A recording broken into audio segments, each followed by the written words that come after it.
Wait, started already or not? Sorry, what? Have you started? Yeah. Yes, I have started. Now someone tell me, what is the date today? 29 August. That's right, 29th August. Does anyone know what is pretty special about 29 August? Your birthday? It is a birthday, but it's not my birthday. Do any of you guys know who the king of pop is? Michael Jackson. I heard someone say Michael Jackson. That's right. Today would have been his 60th birthday. Now, Michael Jackson, he was the king of pop, moonwalk and all that. But he had something else too. Style. He was very stylish. Now, Michael Jackson had a unique style. And not everyone can replicate that style. It's the same thing with communication styles.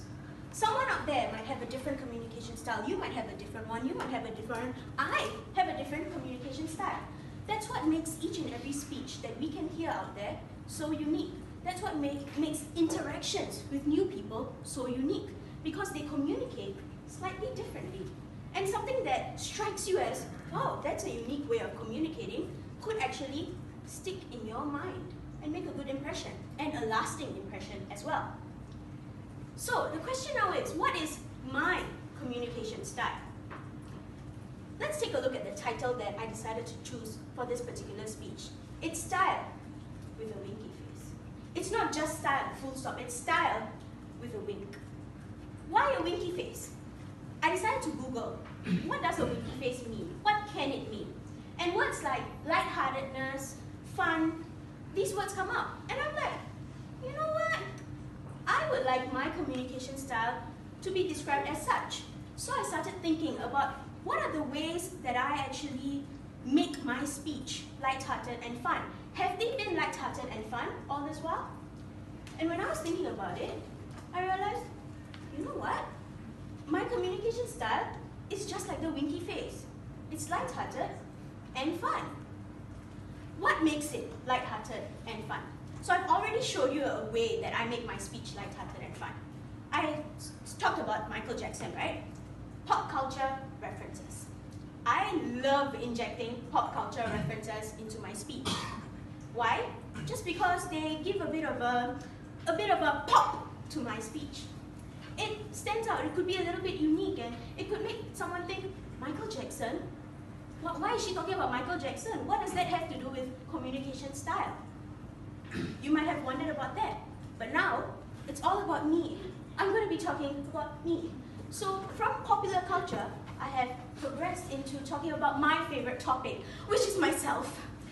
No, I'm not a narcissist, but I really do love injecting myself into the speech, be it by sharing my own experiences, my own stories, or just simply sharing pop culture references that I like. Now, I like adding stories about myself into my speech, but I have to do it in a manner that people could receive it. Because I'm not just giving a speech, I am speaking to the people here, I'm speaking to my peers. So how can they better receive the message that I am giving? How can they better process it? How can they better feel it? Emotions and motions. These are also some of the things that I love to see in my own communication style. I think that they are important. They are important to pretty much every single speaker. But why is it something that stands out so much to me and something that really defines my communication style? When it comes to emotion, I can't always be so theatrical. What if I'm sharing something sad and upsetting, like, when I was 15, you know what, I decided to fail. Now, that's not a really happy news. Failure, it's not a happy news when you hear about the failure alone. So the emotions really affect it, because if I'm going to stand here with a smile on my face and say, you know what, I failed something, then you might think, she failed something? Why is she smiling about that? Isn't that something that she's supposed to be sad about? So that's when emotion comes in handy, because it can change the meaning of what you are saying. It can help you convey your message even better to the people who are listening to you speak. Now, motion. Some of you may have been at the demo meeting, and you might have seen me do some theatrical things like this. Motion, movement. I personally love to just step forward a little bit, step back a little, step to the side a little, and just give a little bit of va-va-voom into my speech. Just because I think that it's a little fun. And that's the point of my communication style. A little fun, a little lighthearted, just like in a winky face. So yes, I do like injecting motion and emotion into it. But here's the thing. We can't always be lighthearted and fun. There are instances where I do have to give a serious speech. Now, how many of you guys here think that a debater is a serious speaker? Not a playful, not a fun kind of speaker, but more of a serious speaker. Alright, I see a few hands here.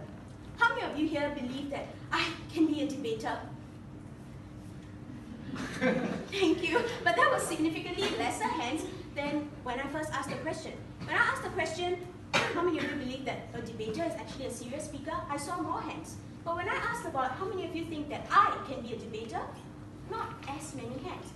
But guess what? Shocking news, I used to be a debater. And that is a significantly different style of speaking. I had to stand up in front of the opposition team, and I couldn't just go out there and be all drama mama. I had to state some facts, I had to spit some truth, and I had to be aggressive to get my point across and tell them that I am serious. So that change in tone, that change in motion and emotion is something that is very important and pretty integral to my communication style. I have to know when I can roll out all of these pop culture references, just like I'm rolling out my stylish shirt right now. But I also need to know when I have to pull them back a little, roll up my sleeves, change my personality a little bit when it comes to the speaker, change my communication style a little bit so that I can best convey my message. So the idea here is that I believe that I have to adapt different types of settings, different types of speeches, different type of content. I have to be able to adapt. But at the end of the day, my communication style, right here in front of my peers here, I would like for it to be pretty lighthearted, pretty fun, and of course, comfortable. So, I would like to ask everyone here today, have you ever thought about your communication style?